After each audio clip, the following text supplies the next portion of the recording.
আর তুমি কত বেহায়া, ব্লাউজ ছাড়া শাড়ি পরে পুরো পিঠ ফাঁকা রাখছো। আবার পিঠের এই মুড়ে দেখবেন টেটু আছে। টেটু না কাটুয়ে টেটু না, কি সুন্দর লাভ টাপ লেখে ফুল টুল দিয়ে সাজাইছে।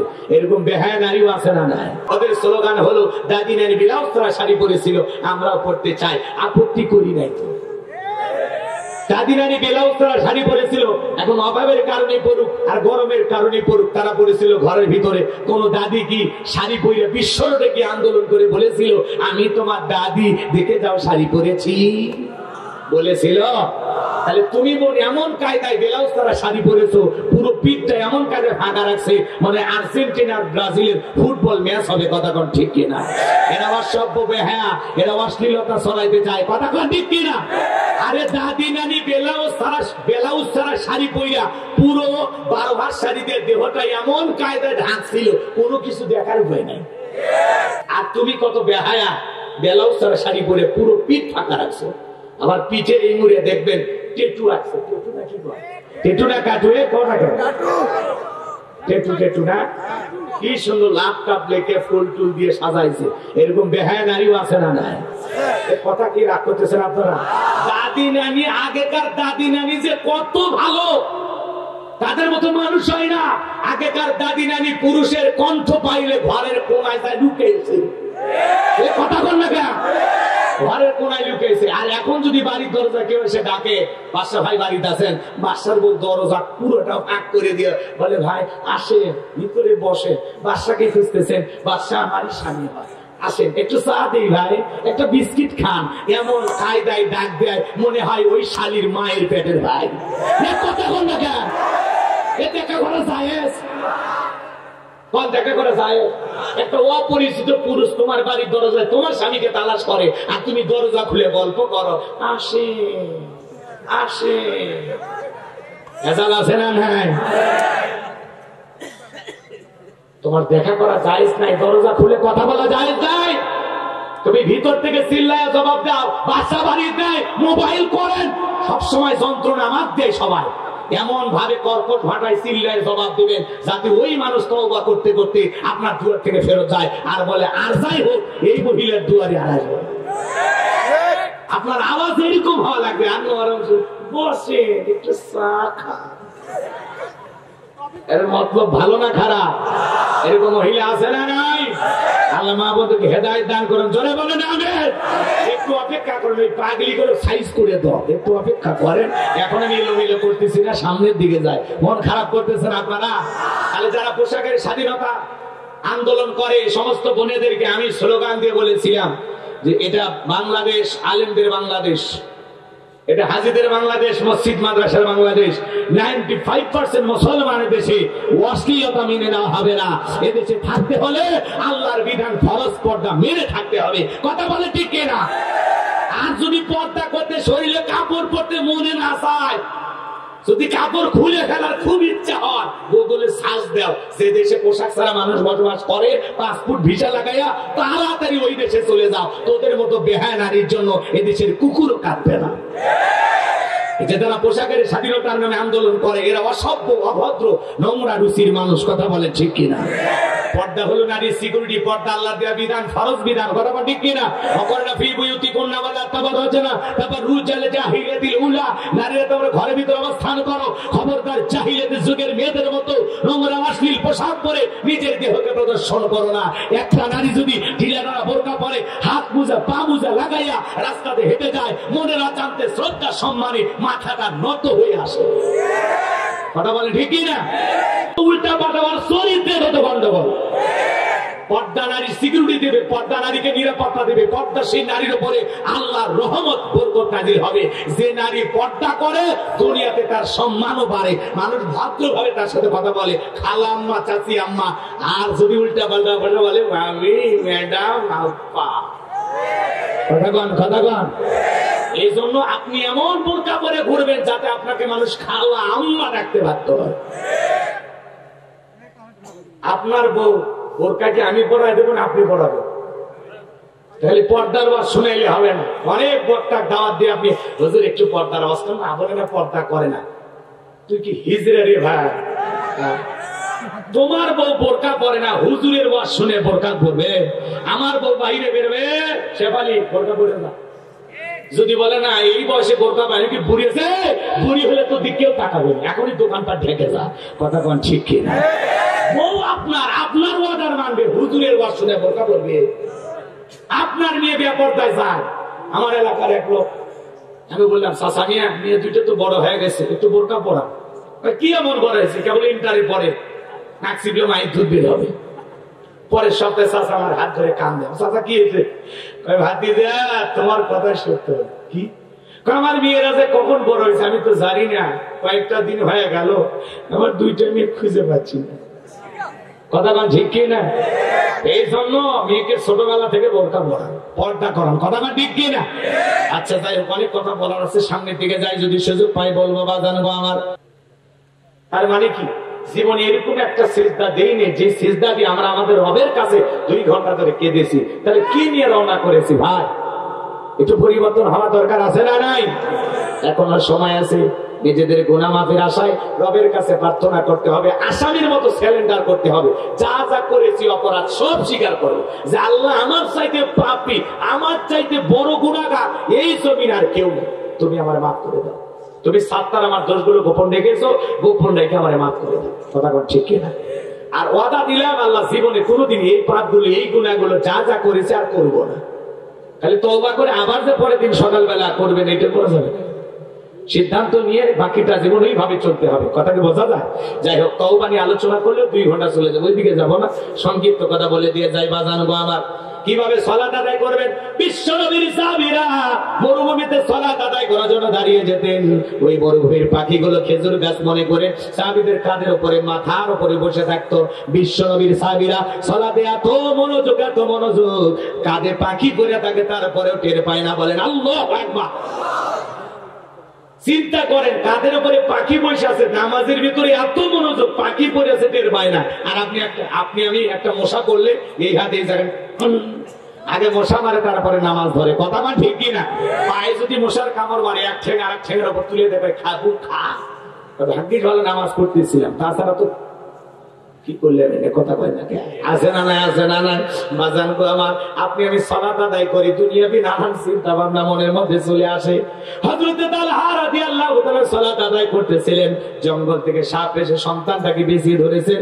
স্ত্রী মানুষজনকে ডাকলেন, ছেলেটাকে বিপদ মুক্ত করলেন। হযরত তালহা নামাজ শেষে জিজ্ঞাসা করে, বিবিরে বাড়িতে এত মানুষজন, ব্যাপারটা বুঝতে পারলাম না। ডেকে বলে, স্বামী গো, আপনি যখন সালাত আদায় করতেছিলেন, জঙ্গল থেকে সাপ এসে সন্তানটাকে বেঁচিয়ে ধরেছিল, আমি মানুষজনকে ছেলেটাকে বিপদ মুক্ত করলাম।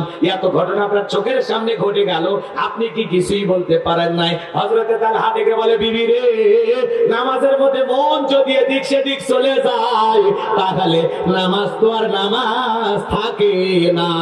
বলেন আল্লাহু আকবার। সাহাবায়ে কিরামদের মনের নামাজের ভিতরে মনোযোগটা কত গভীর। এমনও সাহাবী ছিল 2 রাকাত নামাজ পড়ে সারা রাত কাটাইছে। সুবহানাল্লাহ বলবেন না? আর আপনি আমি নামাজ পড়ি, দুনিয়াবি নানান চিন্তা ভাবনা নামাজের মধ্যে মনে হয়, মাঝে মাঝে দুনিয়াবি এত কথা নামাজের মধ্যে মনে হয়। নামাজ 2 রাকাত চলতেছে না 3 রাকাত চলতেছে, তাও মনে থাকে না।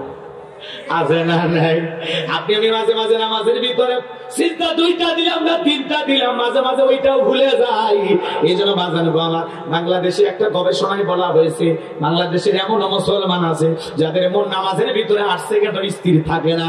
আমাদের মন বড় অস্থির। আপনি আমি নামাজ পড়ি পীরগাছা বাজার, মন চলে যায় বগুড়া শহরে। কথা বলেন। নামাজ পড়ি বগুড়ায়, মন চলে যায় ঢাকায়। আছে না নাই? নামাজ পড়ি বগুড়ায়, মন চলে যায় ভারতের বর্ডারে। নামাজের ভিতরে মন আমাদের খালি ছটফট করে। আমাদের পাগল মন কোনো কথা শোনে না। কথা পান ঠিক কিনা? পাগল মোহন মন রে, মন কেন উল্টো পাল্টা বলে? ও পাগল মন মন রে, মন কেন মসজিদে না যায় রে? আল্লাহ রে, কোন দুনিয়ায় পাঠাইলাই আমারে? বর্তমানের নারী পুরুষ সমান সমান মাপ, লম্বা চুল কাটিয়া আবার মাথায় লাগাই ক্যাপ। আল্লাহ রে, কোন দুনিয়ায় পাঠাইলাই আমারে? হিন্দি গানের টান মারিয়া রাস্তা হাইটা যায়, আবার কারো সুরে সুরে বুকটা ফাইটা যায়।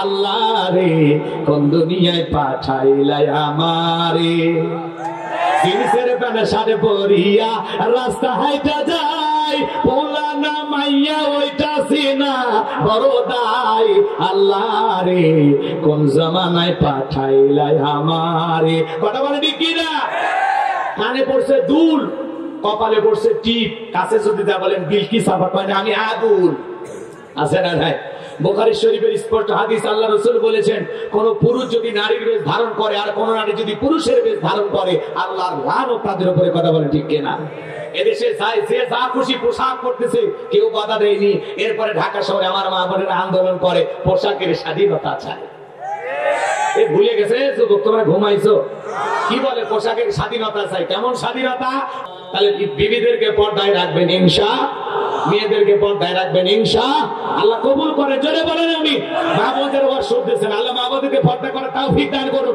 জোরে বলেন আমিন তাহলে নামাজের মধ্যে দাঁড়ায় মন খালি কি করে ছটফট করে দুনিয়াবি নানান চিন্তা ভাবনা মনে হয় এক সাসামিয়া নামাজের ভিতরে এত তারা উড়ে করে ওযু করছে এক ঠ্যাংনা দিয়ে মসজিদে ঢুকছে তাই সালা মসজিদ পিছলে খায়া সাসা একদিক লুঙ্গি একদিক তাও বলে আল্লাহু আকবার মানুষ বলে সাসা লুঙ্গি খুলে গেছে লুঙ্গি ঠিক কোনটা আগে জামাত ধরি আছে না নাই ওই যে চট্টগ্রামের আমুদে একটা ছেলে তারা উড়ে করে মসজিদে ঢুকছে খাইলা গ্লাস মসজিদের ধাক্কা খাইয়ে পড়ে গেছে ওই গ্লাসের ভিতরে কাটা বইয়া রক্ত খরণ হয়ে ওই জায়গাতে মারা গেছে আপনি কে তারা উড়ে করে গেছে কে 15 মিনিট 20 মিনিট আগে আজান হয় তখন কি করেন কথা বলে না আপনি ঠিক জামাতের 30 সেকেন্ড আগে 1 মিনিট আগে এসে করেন ভাই পেছনে অনেক লোক দাঁড়িয়ে আছে তাড়াতাড়ি ওযু করেন কি সেদিন এক ঠ্যাং ধুয়ে বাদ দিয়ে ওযু করবে নাকি করেন আগে ওযুটা তো সুন্দর হওয়া লাগবে কথা বলে কে না করতেছেন আপনারা নামাজের মতো হলে ভাই অনেক কথা বলা যায় নামাজ নিয়ে অত কথা বলার সময় না শোনেন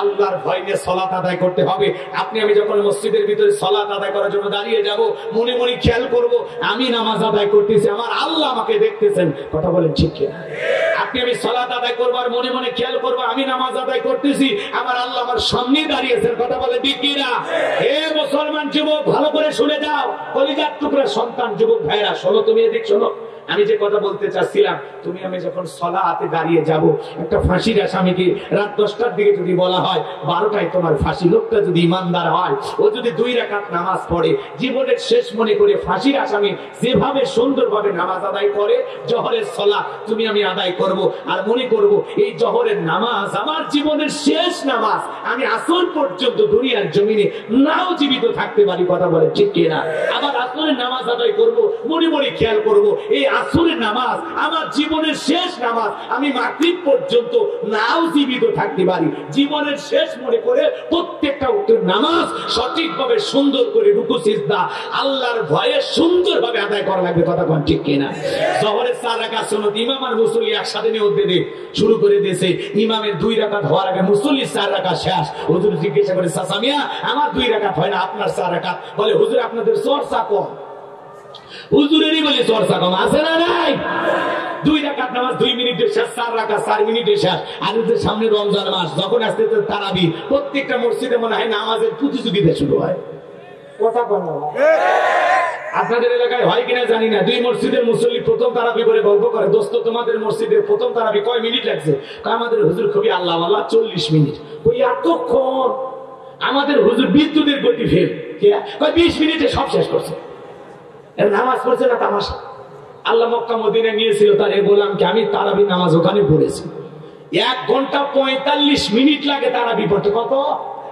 1 ঘন্টা 45 শুধু তারাবি তাহলে চিন্তা করে আর আপনি 20 মিনিটে 20 রাকাত পড়েন এই নামাজ আল্লাহর আরশে কবুল হওয়া তো দূরের কথা মসজিদের ছাদের উপর উঠবি না কথা কোন ঠিক কিনা নামাজ না তামাশা না ওই ডিজিটাল 4G 5G গতির নামাজ না নামাজ পড়তে হবে ধীরে রমজান মাস ইবাদতের মাস বোনাসের মাস যত বেশি ইবাদতে মনোযোগী হওয়া যায় ফাজলামি করলে হবে না হুজুর যদি একটু সোলো মোশনে তারাবি করে হুজুর বেলা দিলে ঘুম ধরে হুজুর আরেকটু গতি বাড়ান কথা কর হুজুর আবার সেই রকম হুজুর ঠিক আছে ভাই আবার গতি বাড়ায় আরেকজন এসে আবার বলে আবার গতি বাড়ায় আপনি কি ভুলে গেছেন যে এতগুলো মানুষের নামাজের দায়িত্ব আপনার কাছে মুসল্লি 5 জন পড়ুক, সঠিকভাবে আপনি নামাজ পড়ান। কয় কাতার ফাঁকা হলো ওটা দেখার দরকার নাই। প্রথম তারাবির মসজিদও জায়গা হয় না, সব বাইরে দেওয়া লাগে।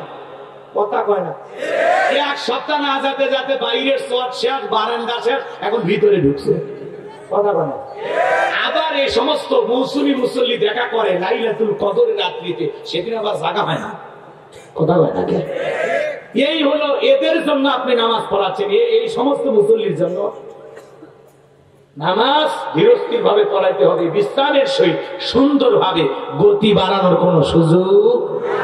খালি হুজুর পরে কিছু কিছু হুজুর আমি দেখছি তো, আমি নিজেও তারাবি পড়াই, শুধুমাত্র আল্লাহু আকবার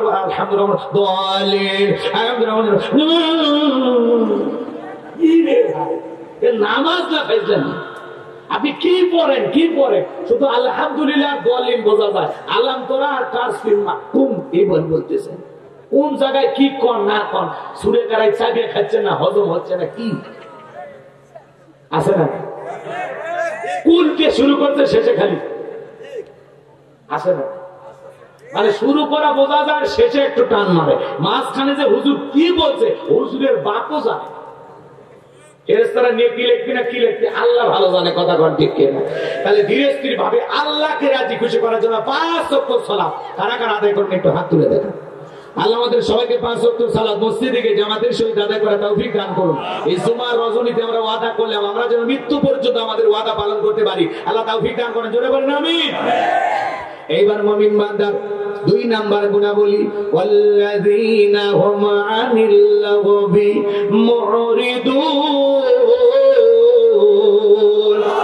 মুমিন বান্দা 2 নাম্বার গুণাবলী, তো কথাবার্তা বলা যাবে না, এক জায়গায় বসে 2-3 ঘন্টা গল্প করে, চায়ের কাপে ঝড় তোলে, অমুক খারাপ তমুক খারাপ, এই ভালো না সে ভালো না, 2-3 ঘন্টা ধরে হাতে বাজে গল্প করি, একবারও আল্লাহর নাম নেই না। মনে হয় গীবত কমিটির সভাপতি সেক্রেটারি বসে গেছে। এরকম বাসাল প্রকৃতির মানুষ আছে না নাই? আপনি কি মনে করেন জবান দিয়ে ফটর ফটর করতেছেন? আপনার প্রত্যেকটা কথা রেকর্ড করা হচ্ছে।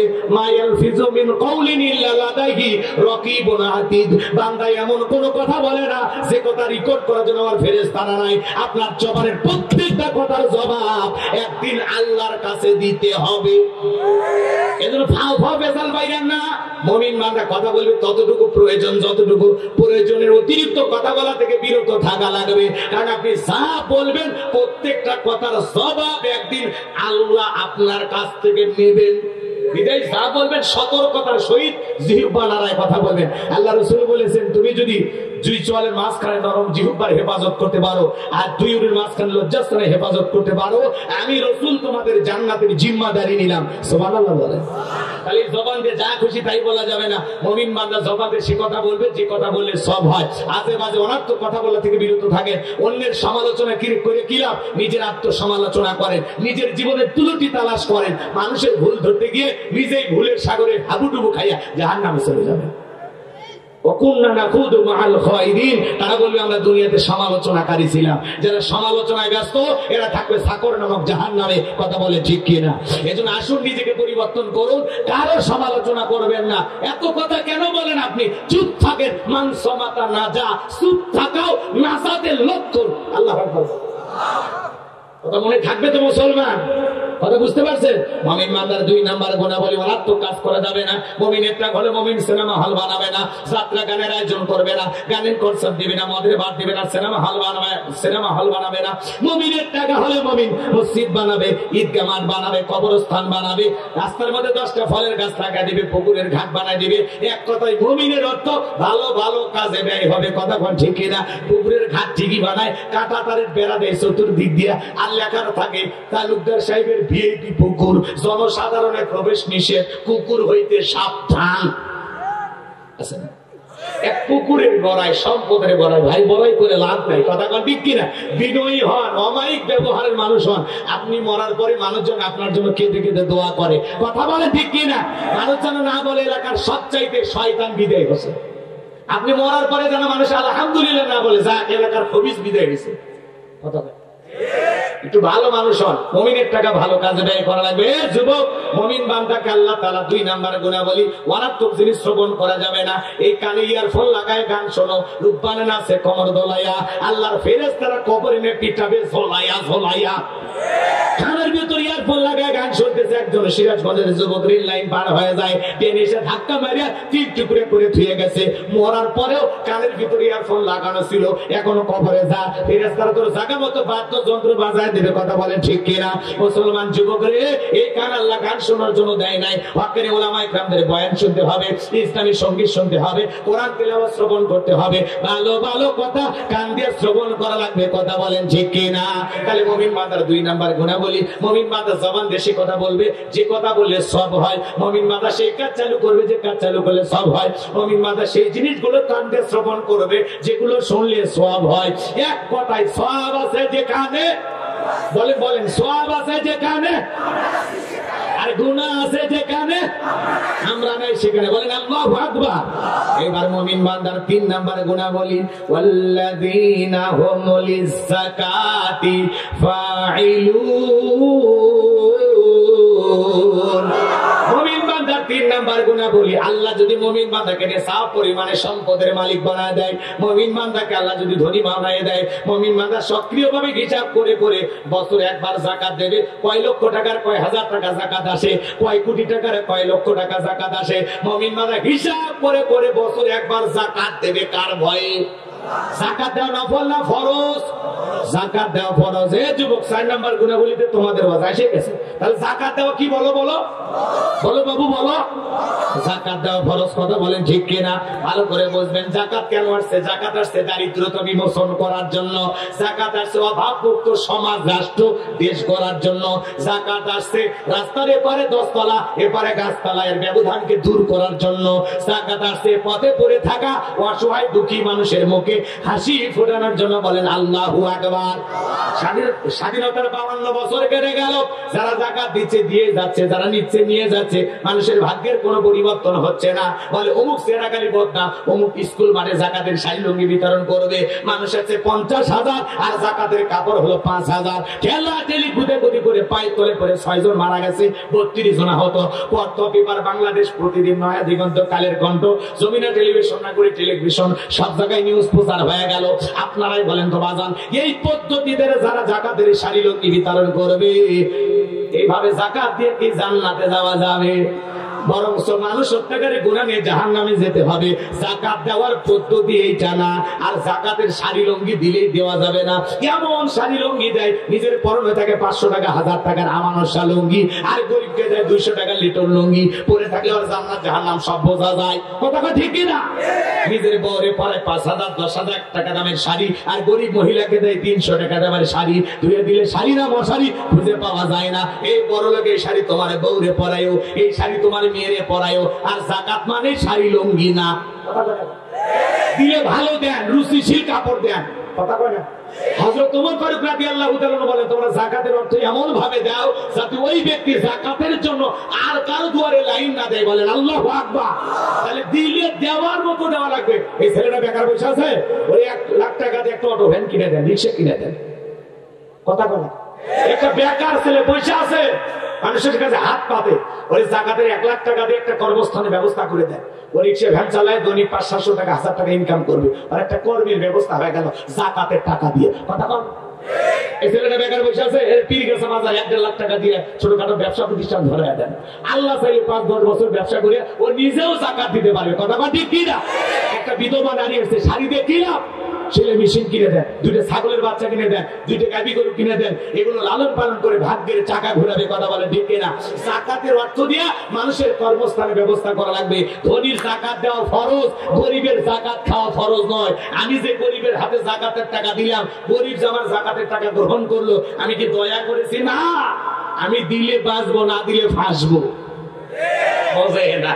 ভালো করে বোঝেন। এই যে গরিব আমার হাতের যাকাতের টাকাটা গ্রহণ করে আমাকে ফরজ ইবাদত পালনের সুযোগ করে দিয়ে গরিব পরলোক দয়া করছে। কথা ঠিক কিনা? আর শোনেন, ভালো করে শোনেন, যাকাত ভিত্তিক অর্থনীতি চালু করা লাগবে। বাংলাদেশের অর্থনীতি সুদ ভিত্তিক। কথা কয় নাকি? এই সুদ ভিত্তিক অর্থনীতি হালাল না হারাম? এই হারাম অর্থনীতি দিয়ে কখনো দারিদ্র মুক্ত বাংলাদেশ করা যাবে না। কথা বলে ঠিক কিনা? অনুরোধের ভাষায় বলি, যদি আপনারা দারিদ্র মুক্ত বাংলাদেশ করতে চান তাহলে জাকাত ভিত্তিক অর্থনীতি চালু করেন। শোনেন, জাকাত ভিত্তিক অর্থনীতি চালু করে এদেশের অনেক মন্ত্রণালয় আছে, একটা জাকাত মন্ত্রণালয় চালু করা লাগবে। এদেশের বিজ্ঞ ইসলামিক স্কলার, দিনের দায়ী আলেমদের কাঁধে এই জাকাত মন্ত্রণালয়ের দায়িত্ব দেওয়া লাগবে। ওই গমসুর ডালসুর বিকাশের টাকা সর ওদেরকে দেওয়া যাবে না। মাননীয় প্রধানমন্ত্রী করোনা মহামারীর সময় 50 লক্ষ মানুষকে কি দিল? 2500 করে টাকা বিকাশে দিল। নেতা বইয়ের নামে সিম কিনা ওর ভিতরে টাকা ঢুকেছে। সেই নেতা মেয়ের নামে সিম কার্ড কিনা তার ভিতরে 2500 টাকা ঢুকেছে। যে 2500 টাকা লোভ সামলাইতে পারে না, ওরে জাকাতের এত অর্থ দিলে সব টাকা বিদেশে পাচার করবে। কথা বলে ঠিক কিনা? রাগ করতেছেন আপনারা? ওই গুমসুর ডালসুর দেখেন না? আমরা তো কম খারাপ না, স্লোগান দিই বল্টু ভাইয়ের চরিত্র ফুলের মতো পবিত্র, নামাজ পড়ে একক, গাঁজা খাই 5 ওয়াক্ত, গুমসুরিতে বাঁকা ভক্ত, শয়তানের 1 নম্বর ভক্ত, হুজুরদের জন্য খুবই শক্ত, সুশে খাই গরিবের রক্ত। আছে না নাই? এখন উচিত কথা যদি কই, পিঠের উপর দিয়া যাবে মই। এই আনন্দের কিছু লোক কিনা খাবে বগুড়ার স্পেশাল দই। কথা কন্টি কেনা যত দোষ নন্দ ঘোষ, সত্যটা বললে দোষ, করলে বন্যায়ের প্রতিবাদ, নামটা হবে তোমার মৌলবাদ, নামটা হবে তোমার জঙ্গিবাদ। কথা কন্টি কিনা? ভালো করে বোঝেন, জাকাত মন্ত্রণালয় চালু করা লাগবে। আলেমদের কাঁধে কেন দায়িত্ব দেওয়া লাগবে? কারণ জাকাত মন্ত্রণালয় পরিচালনা করতে গেলে কোরআন সুন্নাহর জ্ঞান থাকা লাগবে। জাকাতের 8টা খাত আছে, এটা জাহিল মূর্খেরা বুঝবে না, এটা আলেমেরা বুঝবে। কথা কথা আলেমেরা কি করবে? এদেশের সমস্ত ধনীদের তালিকা করবে। এদেশের অধিকাংশ ধনীরা জাকাত ঠিক মতো দেয় না। ইনি ধনী, এনার জাকাত আছে 1 কোটি টাকা, কোন মতে 5-10 লাখ টাকা জাকাত দিয়ে নিজের 90 লাখ টাকা জাকাত নিজে মেরে খায়। ইনি ধনী মানুষ, ওনার জাকাত আসছে 10 লাখ টাকা, কোন মতে 3-4 লাখ টাকা জাকাত দিয়ে নিজের 6 লাখ টাকা জাকাত নিজের 6-9 করে মেরে খায়। এদেশের অধিকাংশ ধনীরা যদি হিসাব করে জাকাত দিত, অনেক আগে বাংলাদেশ দারিদ্র মুক্ত হতো। কথা কথা ঠিক কিনা? তাহলে আলেমেরা কি করবে? সমস্ত ধনীদের তালিকা করে তাদের কাছ থেকে জাকাত আদায় করে, আবার গরিবদের তালিকা করে যারা জাকাত পাওয়ার উপযুক্ত এদের তালিকা করে যদি বন্টন করা হয়, 10 বছর জাকাত আদায় করা আর 10 বছর বন্টন করা, এরপরে বাংলাদেশে 10 বছর পরে একজন গরিব জাকাত নেওয়ার জন্য খুঁজে পাওয়া যাবে না। সুবহানাল্লাহ বলবেন না? তাহলে জাকাত ধনী দিতে চান না, কি করা লাগে? আদায় করা লাগে। ছোট্ট একটা ঘটনা 2 মিনিটে বলি। আল্লাহ নবী মুসা আলাইহিস সালামের নাম আপনারা শুনেছেন, শুনেননি? আল্লাহ নবী মুসা আলাইহিস সালাম কারণকে যা বলে, কারণ তোমাকে যাকাত দিতে হবে। কারণ ডেকে বলে আমি যাকাত দিতে পারবো না। আল্লাহর পয়গম্বর মুসা নবী ডেকে বলে যাকাত না দিলে যাকাত আদায় করা হবে। আল্লাহু আকবার বলে। মুসা নবী রাগ কম না বেশি? যে নবী রেগে গেলে মাথার টুপি ভেদ করে চুল খারাপ হয়ে যায়। যে নবী রাগান্বিত হয়ে আজরাইলকে পর্যন্ত থাপ্পড় মারে। আল্লাহু আকবার বল। যে নবী এক ঘুষি দিয়ে একটা কীর্তিকে দুনিয়া থেকে বিদায় করে দেয়। ছাগল ফসল খাইছে, রাগ করে ছাগল ধরে আছাড় মারে। সে নবী রাগ কম না বেশি? মাথার টুপি ভেদ করে চুলগুলো যখন খারাপ হয়ে গেছে, কারণ ডেকে বলে মুসা রে, রাগ করার দরকার নাই, কত টাকা যাকাত দিতে হবে আমাকে বলেন। আল্লাহর পয়গম্বর ডেকে বলে শতকরা 2.5% যাকাত দিতে হবে। কারণ ডেকে বলে আমাকে একটু সময় দেন, হিসাব নিকাশ করে আপনাকে পরবর্তীতে জানানো হবে। আল্লাহ নবী মুসা আলাইহিস সালাম চলে গেলেন। এইবার কারণ হিসাব নিকাশ শুরু করে দিল। এই কারণকে আল্লাহ এত সম্পদ দিয়েছিল, 70টা উট লাগতো চাবি বহন করতে। চাবি যদি এত হয় তালা কত, আর তালা যদি এত হয় সিন্ধুকে মাল কত, ছোট মাথায় ধরবে না। এইবার কারণ হিসাব নিকাশ করে দেখে এত পরিমাণে জাকাতের টাকা এসেছে, কয়েক হাজার কর্মচারী দিয়া রাতের পর রাত দিনের পর দিন যদি জাকাত দেওয়া হয়, এরপরেও টাকা শেষ হবে না। এমনি তো কৃপণ পায় স্যান্ডেল দেয় না ক্ষয় যাবে বলে, গায়ে জামা পরে না ছিঁড়ে যাবে বলে, সেই কৃপণ কি এত টাকা জাকাত দিতে পারে না? সে কি করলো?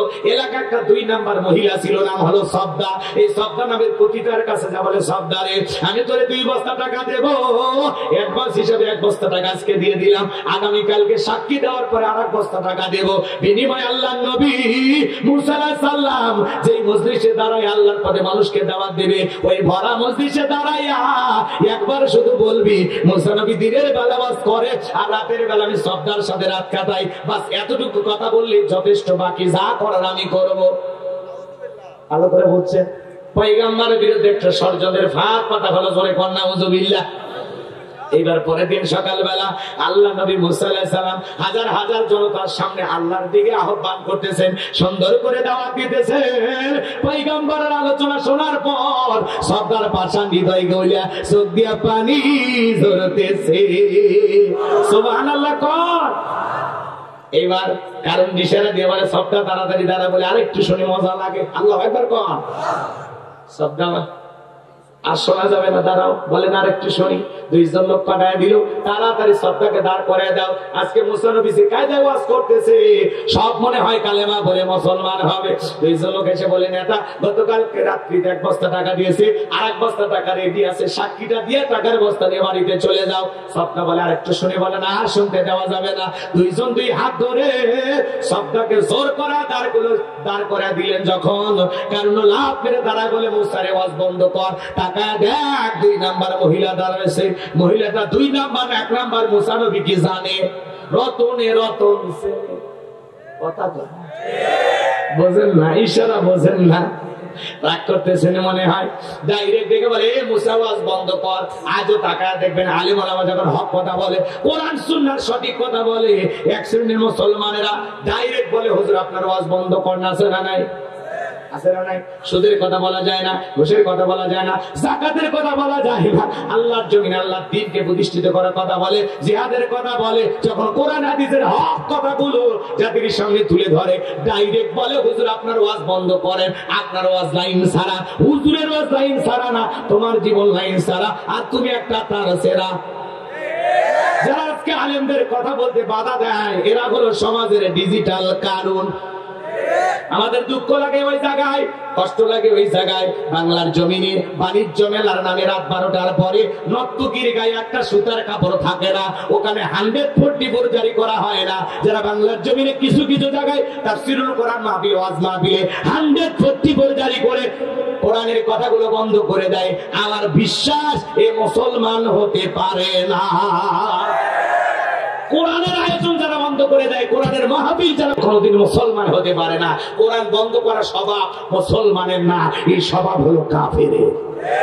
وقال الذين كفروا لا تسمعوا لهذا القرآن والغوا فيه لعلكم تغلبون। কাফেরদের স্লোগান, তারা বলল লা তাসমাউ লিহাদাল কোরআন, কোরআন শ্রবণ করো না যেখানে মুহাম্মদ সাল্লাল্লাহু আলাইহি সাল্লাম কোরআনের আলোচনা করে, কোরআন তেলাওয়াত করে, কোরআনের দাওয়াত দেয়, ওই জায়গায় হট্টগোল সৃষ্টি করো, তালি বাজাও, শীষ দাও, যেভাবে হোক কোরআনের কথাগুলো বন্ধ করে দাও। যদি বন্ধ করতে পারো, আমরা কাফেররা বিজয় লাভ করব। সরে কোন নাউজুবিল্লাহ। আবু জেহেল, উতবা, সাইবা ওরা সংগ্রাম করেছিল কোরআনকে থামিয়ে দেওয়ার, বন্ধ করার, ওরা ব্যর্থ হয়েছে, ওরা পারে নাই। আজকে যারা নব্বা আবু জেহেল সেজে কোরআনকে বন্ধ করতে চাই, জমিন থেকে বিতাড়িত করতে চাই, মনে রাখবেন আবু জেহেল পারে নাই, তোমরাও পারবে না। ইসলামকে থামিয়ে দিতে আসবে যারা, তাদের জীবনকে আমার আল্লাহ থামিয়ে দেবে। কথা বলে ঠিক না? এই জন্য কোরআনকে রক্ষা করার জন্য, ইসলামকে প্রতিষ্ঠিত করার জন্য যদি কখনো ডাক আসে, মাথায় কাপড়ের কাপড় বেঁধে বিবির কাছ থেকে বিদায় দিয়ে কারা কারা আল্লাহর কোরআনের জন্য জীবন দিতে প্রস্তুত, হাত তোলেন।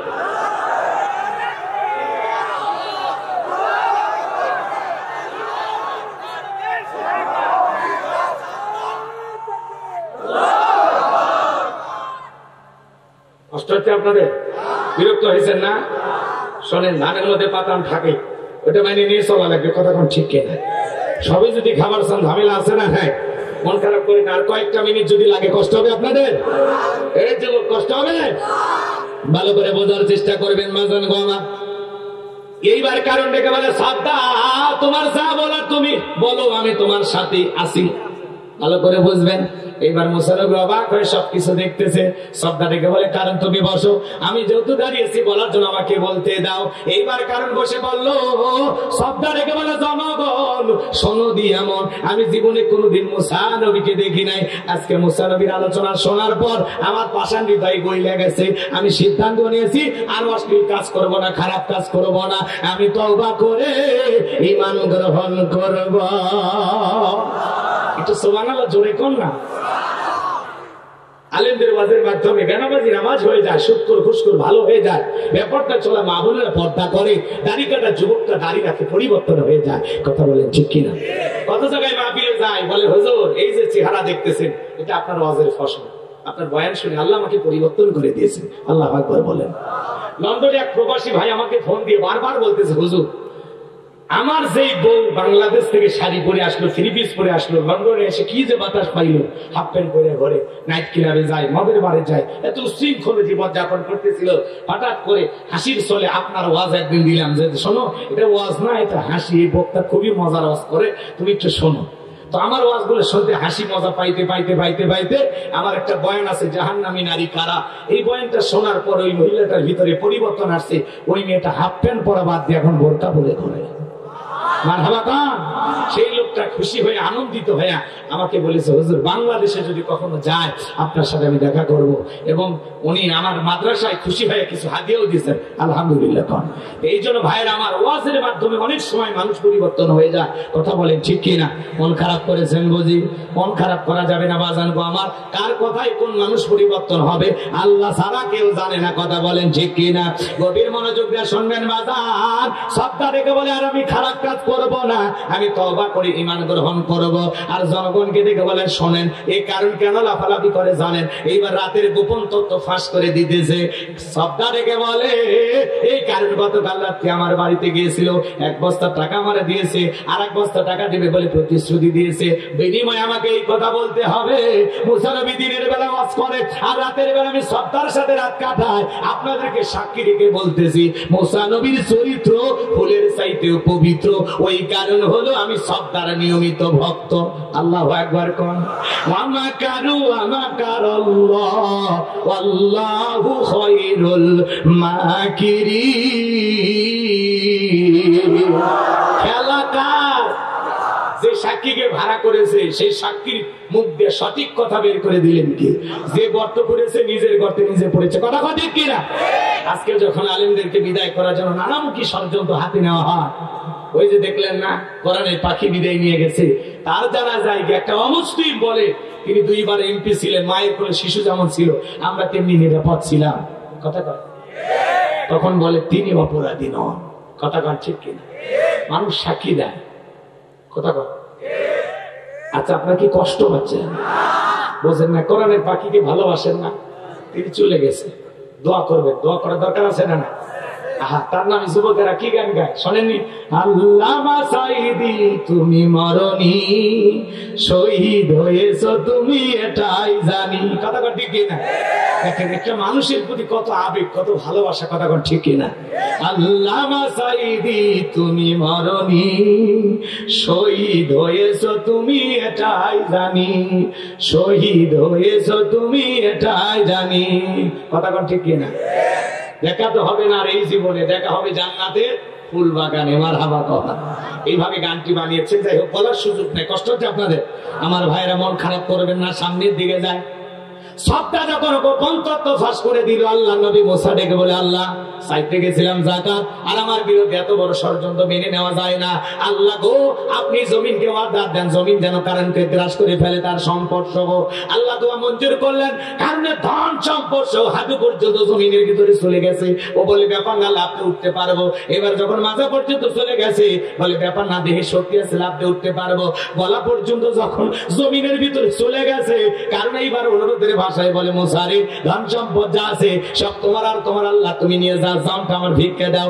আল্লাহর পয়গাম্বর ডেকে বলে, আল্লাহুস সামাদ, আমার আল্লাহ অমুখপেক্ষী, আমার আল্লাহ কারো কাছ থেকে কিছু নেয় না, আমার আল্লাহ শুধু দিয়ে যায়। কারণ রে তোর সম্পদের লোভ বড় ছিল, মনে রাখবি তোর ধন সম্পদ সব জমিনের ভিতরে চলে যা, আর পৃথিবীর ইতিহাসে সাক্ষী থাক, তোর মতো যারা যাকাত দেবে না, সম্পদ জমা রাখবে, আল্লাহ রাস্তায় খরচ করবে না, কঠিন কিয়ামতের ময়দানে তুই কারুনের কাতারে আল্লাহ তাদেরকে দাঁড় করায়া বিচার করবে। কথা বলেন ঠিক কিনা? সূরা তাওবার ভিতরে আল্লাহ তাআলা বলেছেন, যারা স্বর্ণ রূপা টাকা পয়সা জমা রাখে, আল্লাহ রাস্তায় টাকা সম্পদ খরচ করতে চায় না, আমার আল্লাহ বলে তাদের জন্য রয়েছে আযাবের সুসংবাদ। আপনি যাকাত দেবেন, যাকাত হলো মালের ময়লা, যাকাত হলো আপনার সম্পদকে পবিত্র করবে, যাকাত আপনার ধনকে আরো বৃদ্ধি করবে। ধনী যাকাত দিলে আরো ধনী হয়, গরিব হয় না। আল্লাহু আকবার বলেন। উনি যদি হিসাব করে যাকাত দেয়, সম্পদ কমে না বাড়ে? সম্পদ বাড়িয়ে দেবেন কে? আল্লাহর ওয়াদা সত্য না মিথ্যা? নিঃসন্দেহ সত্য। আল্লাহু আকবার বলেন। তাহলে ভালো করে বুঝবেন, যাকাত দিবেন না, এই সম্পদ জমা রাখবেন, কারি কারি টাকা পয়সা জমা রাখবেন, আল্লাহ রাস্তায় খরচ করবেন না। আপনার এই সম্পদ বিষাক্ত সাপ হয়ে আপনাকে সবল মারবে, তখন বলবেন কে রে এত জোরে কামড় মারিস কে? বলে টের পাস না, আমি তোর দুনিয়ার মাল সম্পদ। কথা কোন ঠিক কিনা? এরকম এই যে পশার মতো এরকম বানায় বানায় কপালে সেক দেবে, মাজায় শাক দেবে। আপনি অহংকার করেছিলেন না, যে যে জায়গাতে অহংকার প্রকাশ পেয়েছিল ওই ওই জায়গায় আপনার সম্পদকারী এরকম পয়সা বানাইয়া শেক দেবে। শেক দেওয়া বোঝেন তো? কথা বানাবে। আচ্ছা ওই যে কামারের কাছে যে ওই যে আগুন দিয়ে যে পোড়ায়, ওটা যদি লেগে দেওয়া হয় কেমন লাগবে? কি কন, ভালো লাগবে না? ওই যে লালটি হয়ে যায় গো। কি কন, একদিন হাত দিয়ে চাপে ধরেন 100 টাকা দেবো, ধরবেন নাকি? এইরকম আপনার সম্পদকে এরকম পয়সার মতো বানাইয়া ফ্যাক দেবে, জাহান্নামের আগুনে পোড়ায়। চিৎকার মেরে কর নাউজুবিল্লাহ। আল্লাহ আমাদের সবাইকে সক্রিয়ভাবে হিসাব করে করে যেটুকু সম্পদ আল্লাহ দিয়েছেন প্রত্যেক বছর হিসাব করে যাকাত দিব। রাজি আছি তো ইনশাআল্লাহ? আল্লাহ কবুল করেন, জোরে বলেন আমিন। এইবার মুমিন মাদার 4 নাম্বার গুণাবলী যুবক রেডি। কথা কয় এরা বলে যুবক, ধাক্কা মারতে ওরা চলে না, এরা বলে যুবক। ভাই কথা বলবো না দোয়া করবো, বলেন তো? 4 নাম্বার, ওয়াল্লাযীনা হুম লিফুরুজিহিম হাফিজুন। মুমিন বান্দার 4 নাম্বার গুণাবলী নিজের যৌবনটাকে হেফাজত করা, নিজের যৌবনটাকে সংযত রাখা, নিজের যৌবনটাকে কন্ট্রোল করা। ভালো করে বুঝবেন, আপনি আমি যৌবনকালে গুনাহ করতে ভালোবাসি, শয়তানের ওয়াসওয়াসায় পইরা আমরা যৌবনকালে গুনাহ করতে ভালোবাসি, আর যৌবনকালের ইবাদত আমার আল্লাহ ভালোবাসে। বলুন আল্লাহু আকবার। এ যুবক ভালো করে শোনো, যৌবনকালে লম্বা সময় রুকু করা যায়, লম্বা সময় সিজদা দেওয়া যায়, লম্বা সময় নামাজে দাঁড়িয়ে থাকা যায়, যেটা বৃদ্ধ বয়সে সম্ভব নয়। বৃদ্ধ বয়সে জয়েন্টে জয়েন্টে ব্যথা, বেশিক্ষণ নিচু হয়ে রুকুতে থাকা যায় না, মনে হয় পড়ে যাব। সিজদা যায়, সুন্দর করে সিজদা দিতে পারে না, মানে শুতে পড়ে। আচ্ছা না, তার মানে বৃদ্ধ বয়সে সম্ভব না। শোনেন, আপনারা শোনেন, একটা যুবককে যদি বলি বাবা 2000 টাকা দেবো, এই রাতের বেলায় পুকুরে নামে একটু ডুব দাও, হুজুর টাকা রেডি করেন, কাপড় খুলছি। যুবক পাওয়ার আছে, কি আছে? যৌবনের একটা কি আছে? পাওয়ার আছে। কথা কোন ঠিক কিনা? 70 বছর চাচা পুকুরে নামেন, 2000 টাকা দেবো, বলবে ভাতিজা ওই টাকা নেওয়ার জন্য পুকুর থেকে কি ওঠার শক্তি আমার থাকবি? এটাই হলো বয়সের তারতম্য। কথা কোন ঠিক কিনা? বৃদ্ধ বয়সে ঠান্ডা পানি দিয়ে চাচার ওযু করার ক্ষমতা থাকে না। চাচি যদি ওযুর পানি গরম করে দেয় তাহলে চাচার ওযু হয়, না হলে চাচার নামাজই শেষ। আর যুবক বয়সে ঠান্ডা গরম কি কম, যুবক বয়সে হাফ প্যান্ট পরে যুবক ঘুমাইছে, এরকম যুবক কিন্তু আছে, আছে না?